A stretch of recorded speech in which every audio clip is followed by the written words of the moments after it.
Kadang, hidup tidak menghancurkan kita dengan kemiskinan. Kadang, hidup justru menguji kita lewat sesuatu yang lebih sulit, yaitu ketika kita harus merelakan sesuatu yang paling kita jaga dengan hati.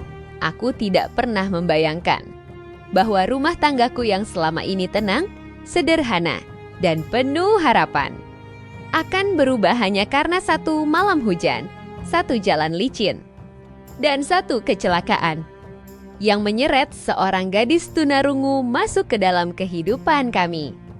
Saat itu, aku tidak tahu apakah perempuan itu datang sebagai ujian atau justru sebagai pintu rezeki yang belum pernah kami bayangkan sebelumnya. Namaku Nadia, dan inilah cerita bagaimana aku harus rela suamiku menikah lagi demi sebuah tanggung jawab yang kemudian mengubah nasib kami untuk selamanya. Sebelum kita mulai cerita, yuk kita absen dulu di kolom komentar. Kamu nonton cerita ini sedang apa dan dari daerah mana? Supaya aku tahu ceritaku ini sudah sampai di mana. Malam itu hujan turun deras. Langit gelap seperti menahan sesuatu yang buruk. Suamiku, Faris, baru saja pulang dari sebuah pertemuan dengan klien. Usahanya saat itu belum besar. Ia hanya seorang kontraktor dan penyedia event kecil-kecilan yang hidupnya naik turun. Kadang dapat proyek, kadang 2 bulan sepi. Tapi Faris adalah lelaki yang tidak pernah menyerah. Ia selalu bilang, selama masih ada tenaga, rezeki pasti dicari, bukan ditunggu. Aku masih ingat malam itu. Aku sudah menunggunya di rumah. Dengan secangkir teh hangat yang mulai mendingin di meja, jam sudah lewat pukul 11. Hujan semakin deras. Aku meneleponnya beberapa kali, tapi tidak diangkat, hingga beberapa menit kemudian, ponselku berbunyi. Suara di seberang sana bukan suara Faris. Ini keluarga Pak Faris. Suami ibu mengalami kecelakaan. Sekarang sedang di rumah sakit. Dunia seperti berhenti, tanganku dingin. Handphone yang kupegang hampir terjatuh ke lantai. Aku berlari ke rumah sakit dengan tubuh gemetar. Sepanjang perjalanan, aku hanya bisa berdoa. Aku tidak tahu apa yang akan kutemui, aku hanya takut kehilangan suamiku. Tapi ketika sampai di sana, aku melihat Faris duduk di lorong rumah sakit. Bajunya basah, tangannya berlumuran darah, wajahnya pucat seperti orang yang baru saja kehilangan dirinya sendiri. Ia menatapku dengan mata yang kosong. Nadia. Aku berlari memeluknya. Kamu nggak apa-apa? Kamu luka di mana? Ya Allah, Faris. Faris tidak langsung menjawab, ia hanya menunduk. Lalu berkata dengan suara yang sangat pelan. Aku menabrak seseorang. Aku membeku. Di dalam ruang IGD, ada seorang gadis muda terbaring lemah, wajahnya pucat, tubuhnya kecil, kakinya dibalut gips besar. Di sisi ranjang, seorang perawat menjelaskan sesuatu pada kami. Kakinya patah cukup parah. Kemungkinan proses penyembuhannya panjang, dan satu lagi, perawat itu berhenti sejenak. Pasien ini memang tunarungu. Dia juga kesulitan berbicara. Aku menatap gadis itu, usianya mungkin masih awal 20-an. Matanya terbuka sebentar, tapi kosong dan ketakutan. Ia tidak bisa mendengar kami, tidak bisa menjelaskan apapun. Tidak bisa bahkan membela dirinya sendiri. Di titik itu, entah kenapa. Hatiku tidak hanya takut tak iba, namun aku tidak tahu bahwa rasa iba itu kelak akan berubah menjadi luka, cemburu, dan kemudian sesuatu yang lebih dalam dari sekadar penerimaan. Pasien ini tunarungu. Dia juga kesulitan berbicara. Keesokan harinya, keluarga gadis itu datang.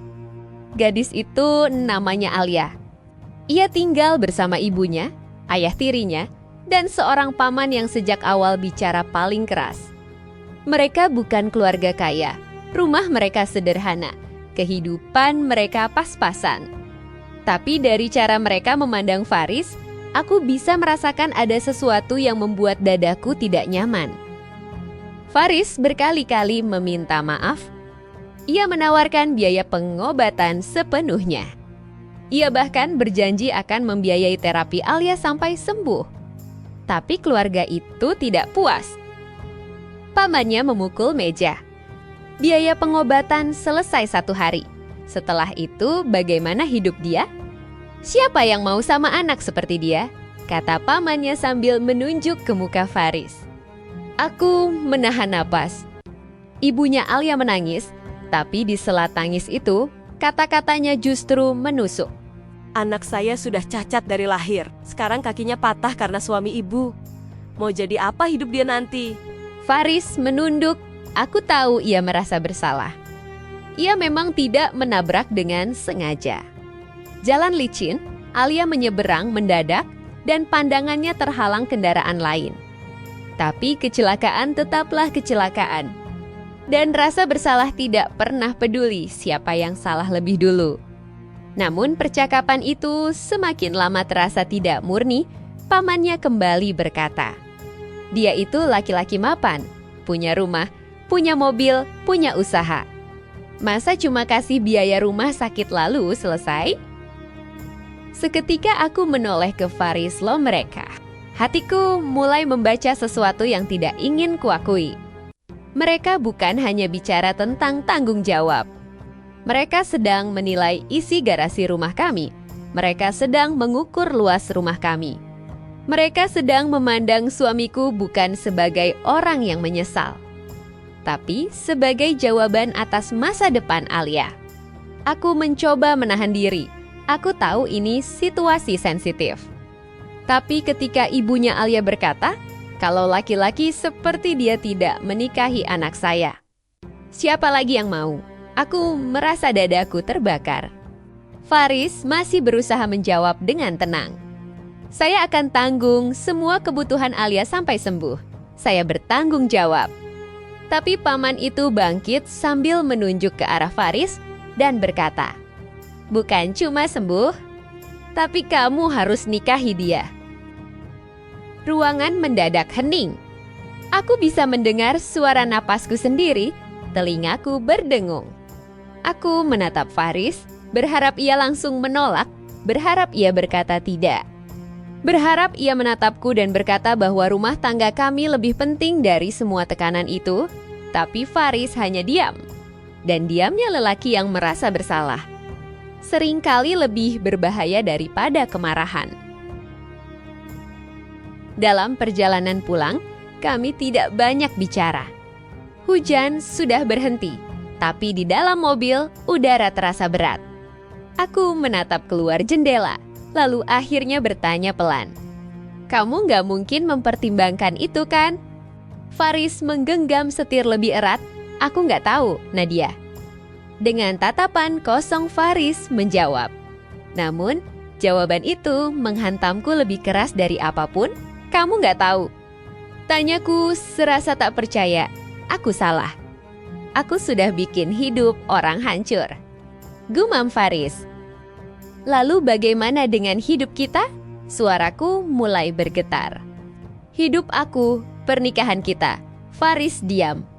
Aku mulai menangis. Aku bisa terima kamu tanggung biaya mereka. Aku bisa terima kamu bantu sampai dia sembuh. Tapi menikah, Faris, itu bukan tanggung jawab. Itu menghancurkan keluarga kita. Faris memejamkan mata sejenak. Lalu dia berkata, aku juga nggak ingin begini. Tapi kamu sedang mempertimbangkan? Selaku langsung. Ia tidak menjawab. Dan saat itulah aku tahu. Kadang kehancuran rumah tangga tidak selalu dimulai dari hadirnya cinta orang ketiga. Kadang, ia dimulai dari rasa bersalah yang tumbuh terlalu besar, hingga menenggelamkan suara istri yang selama ini setia di sampingnya. Malam itu aku sujud lama sekali. Aku menangis dalam doa. Aku minta Allah menjaga rumah tanggaku. Aku minta Allah melembutkan hati keluarga gadis itu. Aku minta Allah memberi jalan lain. Beberapa hari kemudian, keluarga Alia kembali datang. Mereka datang bukan dengan belas kasihan, melainkan dengan tekanan. Paman Alia membawa beberapa orang yang lebih tua. Ibunya Alia terus menangis. Mereka membuat seolah-olah hanya ada satu jalan untuk menebus semua ini.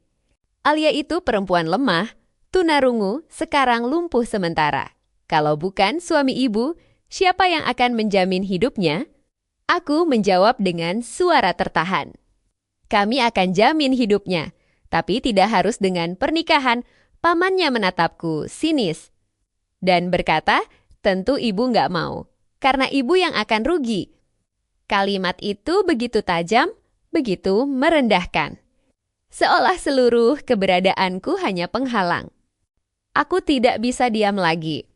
Maaf, kataku sambil menatap mereka satu persatu, saya juga perempuan. Saya juga istri sah, jangan bicara seolah saya tidak punya hati. Ibunya Alia menjawab dengan mata merah, hati saya sebagai ibu juga ada. Anak saya cacat, sekarang kakinya patah. Saya hanya mau masa depannya aman. Aku menatap wajahnya. Aku ingin iba. Aku benar-benar ingin iba. Tapi ketika pandangannya beralih ke mobil kami di depan rumah dan ia berkata, paling tidak dia hidup layak. Entah kenapa, hatiku langsung dingin. Jadi benar, mereka melihat harta kami. Mereka melihat rumah kami. Dan mungkin dalam pikiran mereka, musibah yang menimpa Alia adalah jalan agar anak itu bisa masuk ke kehidupan yang lebih baik. Itu menyakitkan karena di tengah rasa bersalah suamiku, aku merasa rumah tanggaku sedang ditimbang dengan materi. Hari-hari setelah itu menjadi sangat berat. Faris semakin sering diam, ia pergi ke rumah sakit, mengurus biaya, menemani terapi awal Alia. Dan setiap kali ia pulang, wajahnya semakin penuh beban. Aku tahu suamiku bukan lelaki jahat. Justru itu yang membuat semuanya rumit. Kalau ia lelaki kasar, mungkin aku lebih mudah membencinya. Tapi Faris adalah lelaki yang tidak tahan melihat orang menderita. Ia merasa hidup Alia berada di tangannya. Suatu malam, ia duduk di hadapanku dan berkata, Nadia, aku sudah istikharah, aku tidak berani menatapnya. Tapi aku tahu apa yang akan keluar dari mulutnya. Aku ingin bertanggung jawab sepenuhnya. Aku tertawa kecil, bukan karena lucu. Tapi karena terlalu sakit, sepenuhnya. Maksudnya menikahinya. Faris menunduk. Air mataku jatuh begitu saja. Jadi istikharah kamu jawabannya aku harus berbagi suami. Nadia, jangan buat aku lebih susah. Faris menyela, aku mengangkat wajah, menatapnya penuh luka. Yang susah siapa? Faris, kamu, atau aku yang harus menerima ini? Ia mendekat, ingin memegang tanganku, tapi aku menariknya. Untuk pertama kalinya dalam rumah tangga kami, aku merasa begitu sendirian. Malam itu aku tidak tidur, aku memikirkan banyak hal. Tentang harga diri, tentang kesetiaan, tentang cinta, tentang takdir, tentang dosa jika aku menolak sesuatu yang mungkin dianggap jalan tanggung jawab, dan tentang diriku sendiri, yang ternyata tidak sekuat yang selama ini kubayangkan. Pagi menjelang subuh, aku keluar dari kamar. Kulihat Faris tertidur di ruang tamu dengan tubuh yang menggigil. Entah kenapa, di tengah semua sakit itu, aku masih mencintainya. Maka dengan hati yang hancur, aku berkata padanya di pagi itu, kalau ini benar-benar keputusanmu, maka lakukan. Tapi satu hal, Faris, jangan pernah zalimi aku setelah ini. Faris menangis. Aku tidak, karena ada tangis yang terlalu dalam. Hingga tidak lagi keluar lewat air mata. Pernikahan itu berlangsung sederhana, tidak ada tawa. Tidak ada kemeriahan. Tidak ada wajah bahagia seperti pernikahan pada umumnya. Alia datang dengan kursi roda, wajahnya tertunduk. Matanya sembab. Ia menatapku beberapa kali, lalu cepat-cepat menunduk lagi. Mungkin ia tahu aku terluka, mungkin ia merasa bersalah. Mungkin ia juga tidak menginginkan semua ini. Untuk pertama kalinya, aku melihatnya bukan hanya sebagai penyebab luka, tapi juga sebagai seorang perempuan yang nasibnya diputuskan oleh banyak orang tanpa benar-benar ditanya. Setelah akad selesai, ibunya Alia menangis sesenggukan. Pamannya tampak lega. Beberapa orang bahkan berbisik seolah ini akhir yang baik, padahal bagiku, hari itu bukan akhir yang baik. Hari itu adalah hari ketika sebagian dari hatiku dikuburkan hidup-hidup. Malam setelah pernikahan itu, rumah kami terasa asing. Alia ditempatkan di kamar depan. Kursi rodanya terparkir di dekat tempat tidur, obat-obatannya tersusun rapi. Faris mondar-mandir membantu segala keperluannya. Aku berdiri di balik pintu dapur, melihat semuanya dari jauh. Bukan karena aku tidak mau membantu, tapi karena aku belum tahu bagaimana caranya hidup dalam satu rumah dengan perempuan yang baru saja menjadi istri kedua suamiku. Alia mengangkat wajah dan melihatku. Ia gemetar pelan, lalu mengambil buku kecil dan menulis sesuatu. Faris menyerahkan kertas itu kepadaku. Di sana tertulis, "Maaf, hanya satu kata." Tapi kata itu membuat dadaku sesak, karena permintaan maaf justru membuat luka terasa lebih nyata. Awalnya aku mengira semua ini hanya akan jadi luka yang terus membesar. Tapi hidup, seperti biasa, selalu punya cara aneh untuk mengubah manusia. Hari-hari pertama setelah pernikahan itu sangat sulit. Alia tidak bisa berjalan. Patah pada kakinya cukup parah, dan karena kondisinya juga rapuh, dokter berkata proses penyembuhannya akan panjang, bisa setahun. Bisa 2 tahun. Tergantung terapi. Itu artinya, Faris benar-benar harus mengurusnya. Ia membantu Alia pindah dari tempat tidur ke kursi roda. Ia mengantarnya kontrol. Ia memandikannya dengan bantuan seorang perawat di awal-awal masa pemulihan. Ia membantunya makan jika tangan Alia sedang lemah karena efek obat. Semua itu kulihat. Setiap hari. Dan sebagai istri pertama, aku tidak hanya menahan cemburu karena status.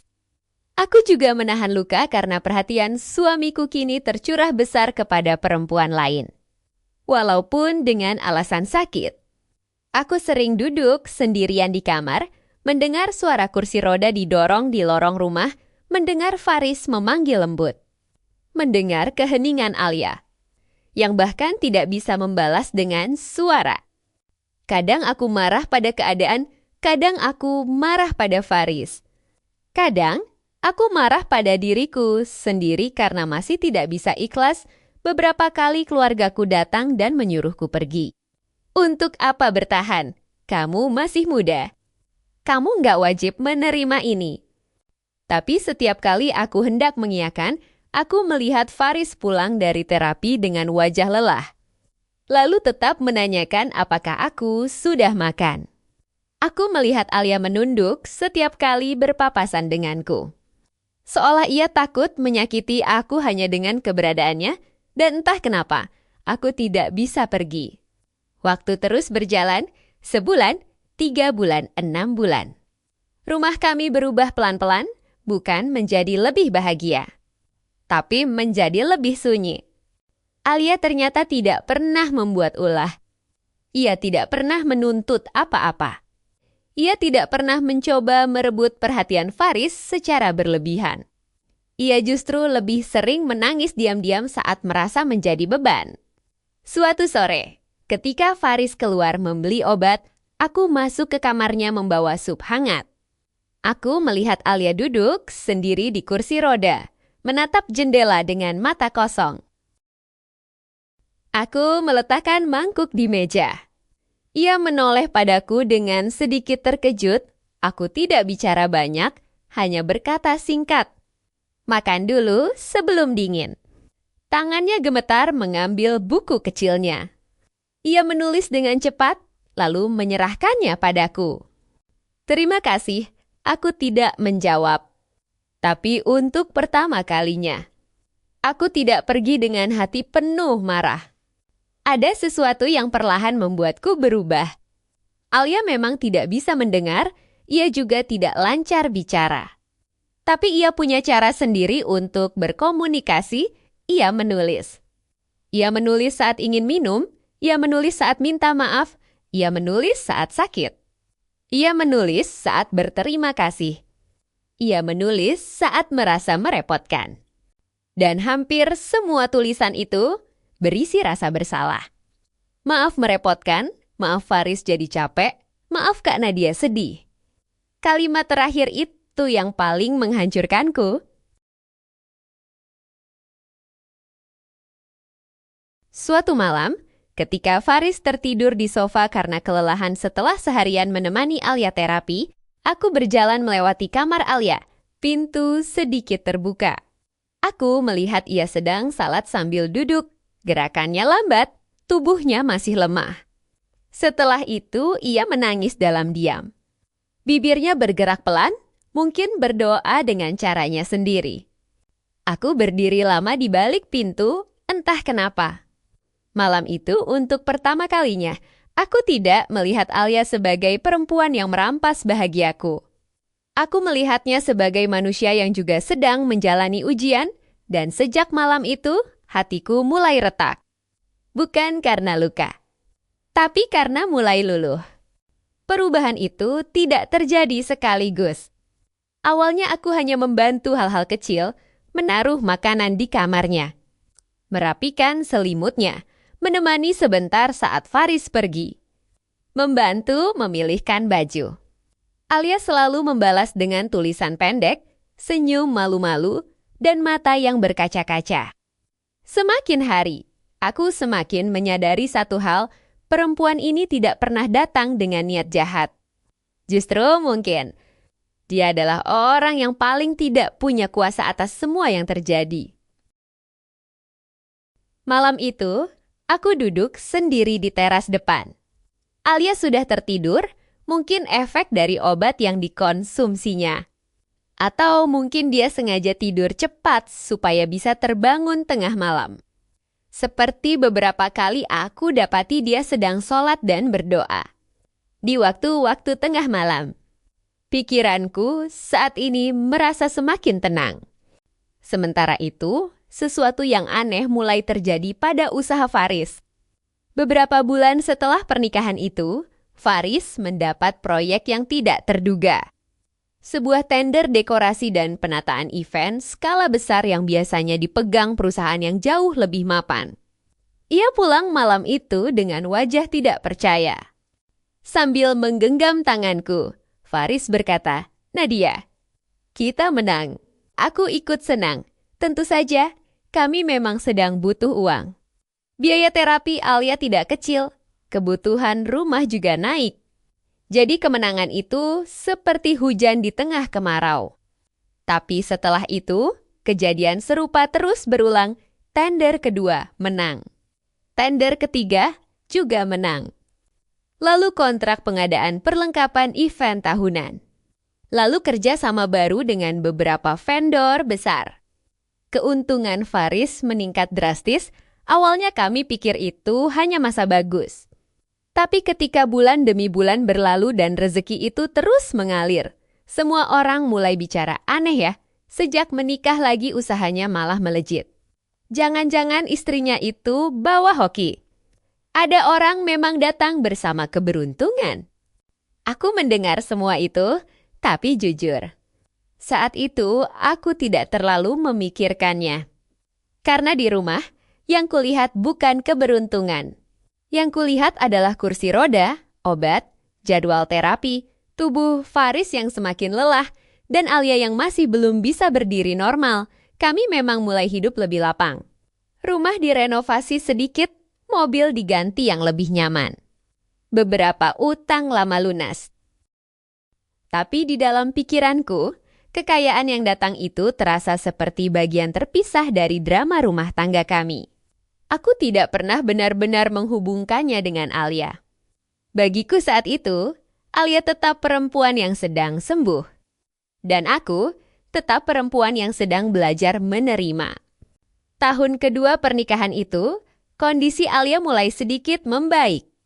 Ia masih memakai kursi roda lebih sering, tapi di terapi ia sudah mulai belajar berdiri dengan alat bantu. Kemajuan kecil itu membuat Faris bahagia, aku pun ikut bersyukur.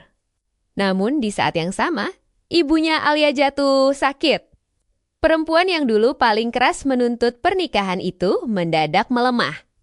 Penyakitnya cepat memburuk dan dalam waktu yang tidak lama, ia meninggal dunia.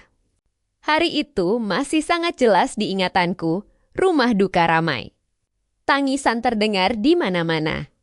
Alia duduk di kursi rodanya, mengenakan baju hitam sederhana, wajahnya pucat seperti kertas. Ketika jenazah ibunya dibawa ke ruang depan, Alia mendadak panik.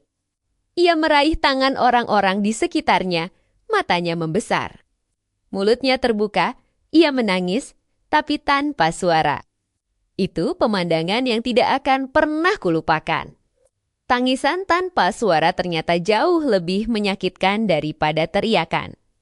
Matanya membesar, mulutnya terbuka, ia menangis. Tapi tanpa suara, itu pemandangan yang tidak akan pernah kulupakan.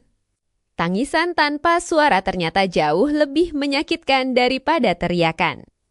Alia berusaha bergerak maju dengan kursi rodanya, lalu tubuhnya gemetar hebat, ia tidak bisa memanggil ibunya. Ia tidak bisa meluapkan kehilangan itu dengan suara. Ia hanya bisa menatap, menahan, lalu hancur dalam diam. Orang-orang di sekeliling memang kasihan, tapi mungkin hanya aku yang saat itu berdiri paling dekat. Dan benar-benar melihat betapa sepinya kehilangan seorang anak yang tidak bisa berkata ibu untuk terakhir kalinya. Entah dorongan apa yang membuatku melangkah maju. Aku memeluk Alia, ia langsung merangkulku dengan sangat erat. Kepalanya jatuh di bahuku, tubuhnya bergetar, air matanya membasahi jilbabku.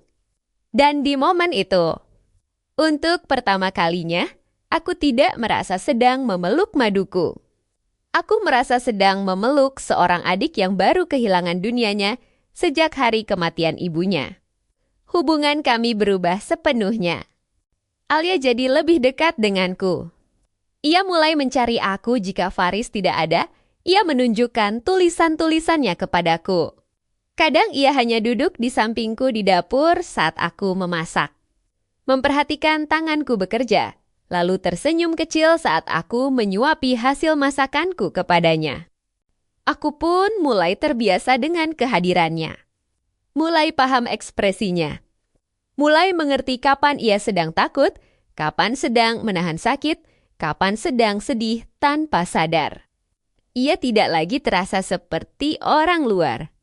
Suatu malam, setelah semua tertidur, aku sedang merapikan kamar Alia karena ia lupa menutup laci kecil di samping tempat tidurnya.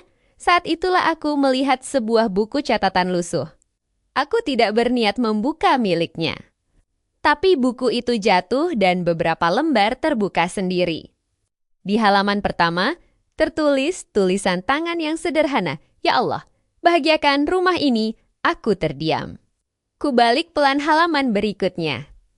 Jangan jadikan aku penyebab mereka saling benci. Halaman berikutnya lagi. Kalau hidupku berat, jangan pindahkan berat itu ke hati Kak Nadia, dadaku langsung sesak. Tanganku gemetar membalik halaman berikutnya, di sana ada banyak sekali doa. Sebagian pendek, sebagian lebih panjang. Semua ditulis dengan tulisan yang sederhana kuding, kadang tidak rapi. Tapi seluruh isinya bukan doa untuk dirinya sendiri.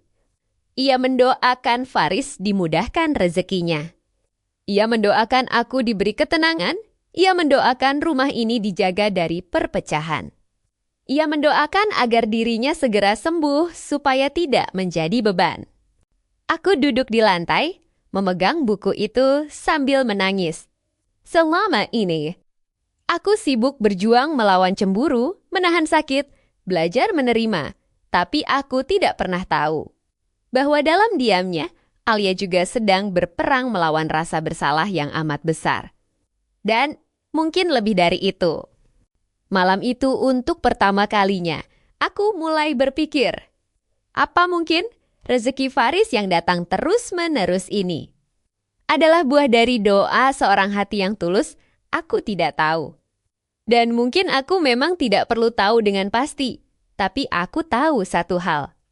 Tidak semua keberkahan datang dengan kemudahan. Kadang ia datang bersama luka, bersama ujian. Bersama orang yang awalnya kita kira akan menghancurkan hidup kita. Padahal justru ia sedang datang membawa doa. Sejak malam menemukan buku itu, hatiku benar-benar berubah. Aku tidak lagi berusaha mengalah. Aku tidak lagi bertahan karena keadaan. Aku mulai menerima Alia dengan sadar. Bahkan tanpa kusadari, aku mulai melindunginya. Ketika ada kerabat jauh yang datang dan berkomentar sinis soal status kami, aku yang menjawab. Ketika ada tetangga yang berkata, enak ya sekarang kaya sejak suaminya nikah lagi, aku hanya tersenyum tipis. Tapi kalau mereka mulai merendahkan Alia, aku tidak diam. Jangan nilai orang dari keadaannya, kataku suatu hari. Tidak semua yang kita kira beban, benar-benar beban. Aku tidak tahu apakah mereka paham. Tapi kalimat itu juga sedang kutujukan pada diriku sendiri di masa lalu. Alia semakin membaik. Dengan tongkat bantu dan terapi yang rutin, ia mulai belajar berdiri lebih lama. Setiap kemajuan kecilnya selalu disambut Faris dengan syukur yang besar. Dan entah kenapa, melihat mereka saat itu tidak lagi menyakitkanku seperti dulu. Mungkin karena aku akhirnya melihat semuanya dengan kacamata yang berbeda. Faris bukan sedang jatuh cinta lalu meninggalkanku. Ia sedang memikul tanggung jawab yang dulu membuatku hancur. Dan tanggung jawab itu, dengan izin Allah, justru mendatangkan keberkahan bagi kami semua. Suatu pagi, ketika Alia berhasil melangkah 3 langkah dengan bantuan tongkat, ia menoleh padaku sambil tersenyum lebar. Matanya berbinar seperti anak kecil, aku spontan menangis. Lalu memeluknya, ia menulis di papan kecilnya, "Kak Nadia, terima kasih." Aku menghapus air mata dan berkata pelan, "Bukan aku yang harus kamu terima kasih. Kita sama-sama belajar kuat." Ia menatapku lama, lalu tersenyum lagi. Dan untuk pertama kalinya sejak semua ini bermula, aku merasa damai. Usaha Faris benar-benar berubah besar. Yang dulu hanya kontraktor kecil dan vendor event sederhana. Perlahan menjadi nama yang diperhitungkan, banyak pekerjaan besar datang. Banyak orang mulai mencari Faris, proyek demi proyek mengalir. Keuntungan bertambah, karyawan bertambah. Jaringan makin luas. Rumah kami yang dulu cukup sederhana, kini menjadi lebih besar dan nyaman. Bukan mewah berlebihan, tapi jelas jauh berbeda dari beberapa tahun lalu. Faris kadang duduk di ruang kerja sambil menatap laporan keuangan dengan wajah tak percaya. Aku bahkan nggak nyangka bisa sejauh ini. Aku hanya tersenyum. Mungkin dulu, kalau orang berkata semua ini karena keberuntungan Alia, aku akan tersinggung. Tapi sekarang aku justru tidak ingin membahasnya secara kasar. Karena ada hal-hal dalam hidup yang memang tidak perlu dijelaskan dengan logika penuh, mungkin ini bukan semata karena Alia. Mungkin ini karena kesabaran, karena ujian, karena doa, karena tanggung jawab yang tidak lari, karena hati yang tulus. Karena Allah memang ingin membuka pintu setelah kami diuji dengan luka, tapi bagiku pribadi, aku tidak bisa menolak kenyataan bahwa setelah Alia masuk ke hidup kami, rumah ini perlahan dipenuhi sesuatu yang dulu jarang kami rasakan, keberkahan.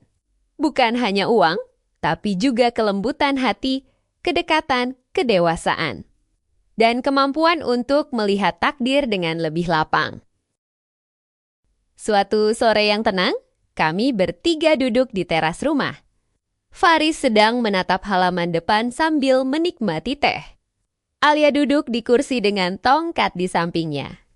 Aku merajut sesuatu di pangkuan, angin sore berembus lembut. Matahari mulai turun. Dan entah kenapa, suasana itu terasa begitu damai. Faris menoleh pada kami bergantian. Lalu ia berkata pelan, seperti bicara pada dirinya sendiri, aku enggak pernah nyangka. Rumah ini bisa sampai di titik ini. Aku menghentikan rajutanku, ia melanjutkan. Dulu aku pikir semua akan hancur. Aku pikir aku akan kehilangan semuanya. Aku tersenyum kecil. Lalu menoleh pada Alia yang sedang memandang langit, dan saat itu, dari dasar hati yang paling dalam. Akhirnya aku bisa mengucapkan kalimat yang selama ini mungkin belum pernah benar-benar selesai kurasakan. Bukan dia yang mengambil bahagiaku. Faris menatapku. Aku melanjutkan dengan suara tenang. Justru Allah menambahkan hidup kita lewat jalan yang paling tidak kita sangka. Mata Faris langsung berkaca-kaca. Alia menoleh bingung karena tidak mendengar, tapi melihat kami dengan mata lembut. Aku meraih tangannya. Ia menatapku, lalu tersenyum pelan di titik itu. Aku tahu luka itu belum hilang sepenuhnya. Masa lalu tidak akan pernah benar-benar terhapus, tapi luka yang diterima dengan ikhlas kadang berubah menjadi pintu kedewasaan dan keikhlasan. Bukan berarti tidak pernah sakit. Keikhlasan adalah ketika kita tetap memilih tenang, meski dulu pernah hancur. Sekarang, kalau orang bertanya bagaimana aku bisa menerima semua ini, aku juga kadang tidak tahu harus menjawab dari mana. Apakah karena waktu? Apakah karena kelembutan Alia? Apakah karena Faris tidak pernah berhenti berusaha adil? Apakah karena aku terlalu lelah untuk terus membenci? Atau apakah karena aku akhirnya sadar bahwa takdir Allah kadang datang dengan bentuk yang sangat tidak kita sukai di awal, tapi menyimpan kebaikan besar di belakangnya. Aku hanya tahu satu hal. Malam hujan itu pernah hampir menghancurkan hidupku, tapi dari luka itulah Allah membuka pintu-pintu yang tidak pernah kami bayangkan. Seorang gadis tunarungu masuk ke rumah kami dalam keadaan terluka, duduk di kursi roda, membawa tangis sela dan ujian panjang. Namun di balik diamnya, ia membawa doa yang tulus di balik lukanya. Ia membawa keberkahan. Dan di balik semua sakit yang harus kulewati, aku belajar bahwa tidak semua yang hadir dalam hidup kita datang untuk merebut. Kadang, ia datang untuk melengkapi sesuatu yang belum sempurna. Aku pernah merasa kehilangan suamiku, pernah merasa kalah. Pernah merasa hidupku tidak adil, tapi hari ini aku mengerti. Yang Allah ambil dari ketenanganku dulu. Ternyata Allah ganti dengan keluasan hati, keluasan rezeki. Dan keluarga yang tidak pernah kubayangkan akan kupeluk dengan tulus. Ini bukan cerita tentang poligami yang indah. Bukan juga cerita tentang luka yang mudah sembuh, ini adalah cerita tentang ujian. Yang jika dijalani dengan sabar, tanggung jawab, dan hati yang tidak berhenti berdoa, bisa berubah menjadi rahmat. Dan kalau hari ini kamu sedang menghadapi takdir yang terasa pahit, mungkin kamu belum melihat bagian akhirnya karena kadang yang datang dalam luka, ternyata datang juga membawa berkah. Kalau seandainya kamu yang mengalami kondisi seperti ini, apa pendapatmu? Tulis di kolom komentar ya.